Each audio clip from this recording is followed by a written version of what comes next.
आप सभी को राधे राधे। कहा जाता है कि किसी का नकल करना उचित नहीं है। आप जहाँ हैं बहुत बेहतरीन है, बहुत अच्छा है, और आप जो भी करेंगे सब अच्छा होगा। कहा जाता है कि एक नदी के किनारे बत्तख रहते थे, जो पानी में तैरते हैं ना, जो पानी में रहते हैं, वो रहते थे। तो उनके बच्चे रोज़ पानी में वो नदी के किनारे बत्तख लेके जाया करती थी, और उसके बच्चे पानी में तैरा करते थे, क्योंकि उनका तो काम ही है। और एक माँ हो या पापा हो, उनको तो यही होता है कि जो हम आगे बढ़ाने का काम होता है। अगर पढ़ाई कराना है तो अच्छा पढ़ाई कराना है। अब वो बत्तख हैं, उन्हें तो तैरना सिखाना होता है, तो वो डेली अपने बच्चों को लेके नदी के किनारे जाते थे। सारे बच्चे पानी में तैरते थे। कहा जाता है कि वहीं बगल में एक चूहिया की बिल थी, जिसमें एक चूहिया रहती थी। तो भाई चूहिया थी तो उसके बच्चे थे। अब बच्चे डेली बत्तख के बच्चे को तैरते हुए देखे, तो उस वो भी डेली जिद करे अपनी मम्मी से कि मुझे भी तैरना है, मुझे भी तैरना है। तो चूहिया मना करती थी कि नहीं, ऐसा नहीं हो सकता, किसी की हम नकल नहीं कर सकते, क्योंकि वो बत्तख हैं, वो पानी में रहते हैं, उन्हें तैरना आता है, वो तैरेंगे, और हमें तो तैरना आता नहीं है। जो हम तैरना सिखाएंगे या तुम तैरोगे, और तुम्हें तैरना आएगा भी नहीं, तुम तो डूब ही जाओगे। डूब तो एक दो भाई डेली वो जिद करती है, उसकी माँ से मना करती। लेकिन भला आजकल बच्चे नहीं कहते हैं कि मानते कहाँ हैं किसी की बात। तो माँ बेचारी, माँ का तो काम था कि चुईया के लिए खाना ढूंढना लाना, क्योंकि बच्चे छोटे छोटे थे। बड़े होते तो खुद ही भाई अपना गुजर बसर कर लेते हैं, सब समझदार हो जाते हैं, जो आज का जनरेशन देख ही रहे हो।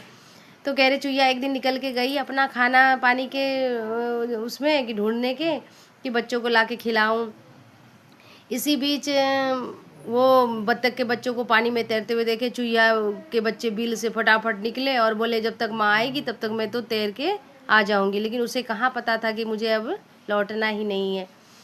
इसलिए कहते हैं कभी भी बच्चों को ये होना चाहिए कि किसी भी कि भाई माँ बाप जो कह रहे हैं वो गलत लगता है थोड़ी देर के लिए, लेकिन वो गलत नहीं होता है। अगर आप बाद में देखोगे तो वो कभी माँ बाप अपने बच्चों को गलत शिक्षा दे ही नहीं सकते, सिखा ही नहीं सकते। तो चूहिया के बच्चे बिल से निकल के गए, जैसे बिल से गए नदी में कूदे कि उन्हें तैरना आता नहीं था, डूब गए तो मर ही गए। चूहिया जब लौट के आई तो उन्हें कुछ भी नहीं मिला। वो समझ गई कि बच्चे हमारे बहुत ज़िद्दी थे। तो कहते कि जिद के आगे माँ बाप, बच्चों की जिद के आगे माँ बाप भी हार जाते हैं। और कभी ऐसे रियल लाइफ में भी हम लोगों को कई बार ऐसी सिचुएशन बनता है बच्चों के साथ, और कि हम जब जो बात के लिए मना करते हैं उन्हें बुरा लगता है, और वही करते हैं, उनको लगता है यही हमारे लिए सही है, और वही कर लेते हैं, जो कि नहीं करना चाहिए।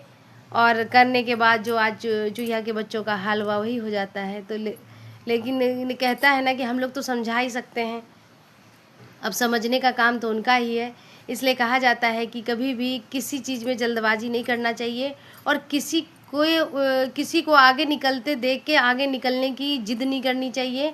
जो हमारा रास्ता है हम खुद चुने, चाहे हमें उसमें टाइम लग रहा है जाने में या पहुंचने में या करने में, तो कोई बात नहीं, टाइम लगे, कहता है ना जो काम देर होता है वो दुरुस्त होता है। तो देर लगे सो सही है, लेकिन कभी अपनी जिद पे अड़ना नहीं चाहिए, और माँ बाप की बात तो माननी चाहिए। इस कहानी से तो हमें यही शिक्षा मिलती है। इसलिए कहते हैं कि बच्चों को तो माँ बाप का भी काम है समझाते रहिए, और बच्चों का भी काम है कि सुनना चाहिए और समझना चाहिए। ये कहानी आप लोगों को कैसी लगी? आप लोग कमेंट में अगर अच्छा लगेगा तो राधे राधे ज़रूर लिखिएगा, और आप सभी को राधे राधे।